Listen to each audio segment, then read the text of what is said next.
תודה. מה שאלת אותי? עוד שלנו ברשת שאתה בכלל מת? אני מת על קפה, אתה יודע מה? אני מת על העם שלי. איך הם מתנהגים, פנטסטי. אתה רוצה לספור אצבעות? אתה יכול להראות לנו? פה. ראית? יפה מאוד. לחיים. אתה חושב שהמסר לאנשים שיוצאים ומתאווררים? לצאת להתאוורר, אבל ליד מרחב מוגן. והעמידה שלכם היא מדהימה, נותנת כוח לי, לממשלה, לצה"ל, למוסד, אנחנו עושים דברים ש...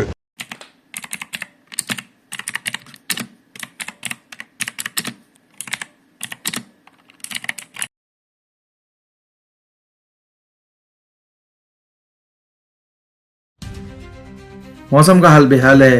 सर्दियां फिर से आ गई है, फिर से कंबल निकालना पड़ गया है।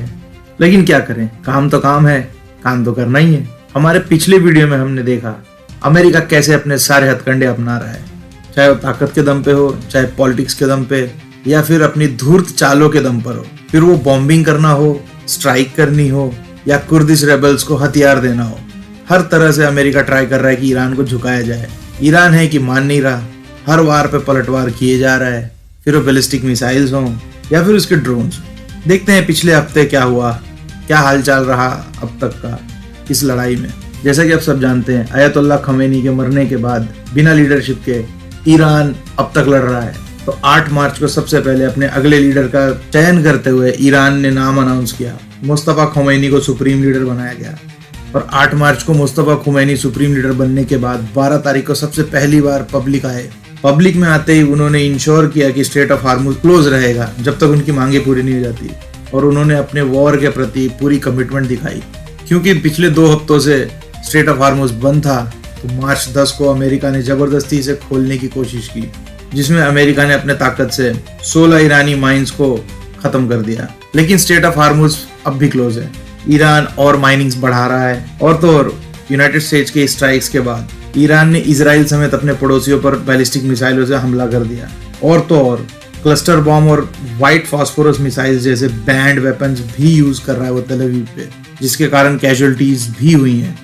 11 मार्च को भी ईरान ने कोई कमी नहीं छोड़ी हमलों में, स्ट्रेट ऑफ हार्मुज को और सख्ताई से बंद कर दिया ताकि यूनाइटेड स्टेट्स के एडमिनिस्ट्रेशन पर प्रेशर बनाया जा सके। ईरान यहीं भी नहीं रुका, साइबर अटैक्स का भी इस्तेमाल किया।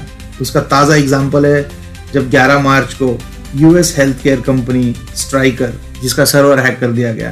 सर्वर के हैक होने पर अफरा तफरी तो मच गई और पॉलिटिकल प्रेशर भी बढ़ने लगा यूएसए पे। इसके साथ ही सऊदी और यूएई पे ड्रोन से स्ट्राइक्स करके यूएसए के एसेट्स और डेटा सेंटर्स को भी उड़ाने की धमकी दे दी ईरान ने। जवाब में यूएई और सऊदी ने 7 बैलिस्टिक मिसाइल्स इंटरसेप्ट कर लिए हैं अभी तक। 12 मार्च को मुस्तफा खुमैनी के एड्रेस के बाद ईरान के प्रेसिडेंट मसूद पेजेस्कियन ने भी अपनी 3 शर्तें रखी जिससे शांति बहाल की जा सकती है। शांति की पहली शर्त यह है कि तेहरान को इज्जत से उनके सारे राइट्स दिए जाएं। दूसरी शर्त यह थी कि इस वॉर में जितना भी खर्च या जितना भी नुकसान ईरान का हुआ है उसका पे बैक करना होगा।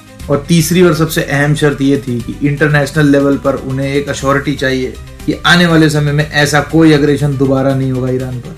बाकी ये शर्तें रखकर आज 5 दिन हो गए हैं, अभी तक इस पर कोई जवाब किसी ने नहीं दिया है। देखते हैं ये शर्तें कब तक मानी जाएंगी और सीज फायर कब तक होगा। बात तो सही है।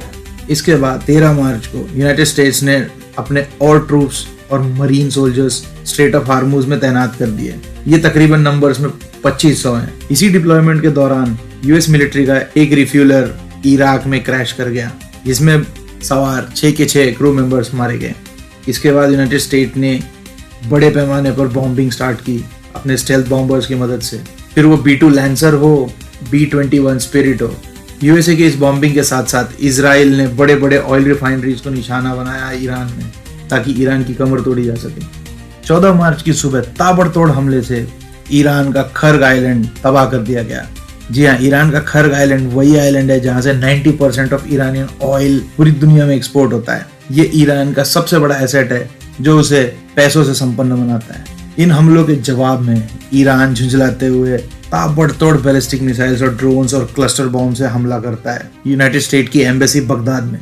और साथ ही ईरान के उकसावे पर हिजबुल्लाह के आतंकियों ने इजरायली ट्रूप्स को लेबनान में निशाना बनाया अपने सलवास रॉकेट से। 15 मार्च तक भी स्ट्रेट ऑफ हार्मुज क्लोज ही रहा। और तो और ईरान ने 15 मार्च को दुगनी माइनिंग्स बढ़ा दी इस रास्ते पर, ताकि किसी भी तरह से इसे दोबारा ओपन नहीं किया जा सके बिना मर्जी के। 16 तारीख को भी अपनी स्ट्राइक्स जारी रखते हुए ईरान ने अपने पड़ोसियों को परेशान किया। सबसे बड़ी सक्सेस उन्हें तब मिली जब उन्होंने शाह गैस फील्ड को बम से उड़ा दिया। शाह गैस फील्ड पिछले 3 दिनों से अनऑपरेशनल है। इन सब के बाद अब तक भी दोनों देशों के बीच में ताबड़तोड़ हमले, वार और पलटवार का दौर चल ही रहा है। कोई भी पीछे हटने को राजी नहीं है। देखते हैं ये युद्ध कहां तक जाता है। आइए जानते हैं इस हफ्ते के इन हमलों में अब तक क्या रहा इम्पैक्ट। बहुत तेज हो रहा है, बहुत तेज हो रहा साथ। कुल मिलाकर अब तक की आई रिपोर्ट में 28 फरवरी से लेकर अब तक तकरीबन 1648 सिविलियंस दोनों तरफ मारे गए हैं और 17,000 से ज्यादा लोग इन हमलों में घायल हुए हैं। पेंटागन ने स्कूल पर किए गए स्ट्राइक को इवेल्युएट करने की बात छेड़ी है, जिसमें 160 मासूम बच्चियों की जान चली गई। हालांकि इसी पेंटागन ने शुरुआती समय में ये मानने से इनकार कर दिया था, लेकिन अग्रिम जांचों में ये निकल कर आया ये जो कैजुअल्टीज है टॉमाहॉक मिसाइल्स के फटने से हुई है। और आप तो सब जानते ही हैं टॉमाहॉक मिसाइल किसके पास है। बाकी असमंजस के इस दौर में भारत की कुछ डिप्लोमेटिक विंस भी हैं। जैसा कि आप सब जानते हैं स्ट्रेट ऑफ हॉर्मुज बंद है, लेकिन 28 तारीख से अब तक हमारे फॉरेन मिनिस्टर जयशंकर साहब ने 3 high level calls Iranian foreign minister Abbas Araghchi को किया है। और इन कॉलों का नतीजा ये हुआ है कि ईरान इंडियन फ्लैग्ड टैंकर्स और गैस शिप्स को छोड़ने के लिए राजी हो गया है।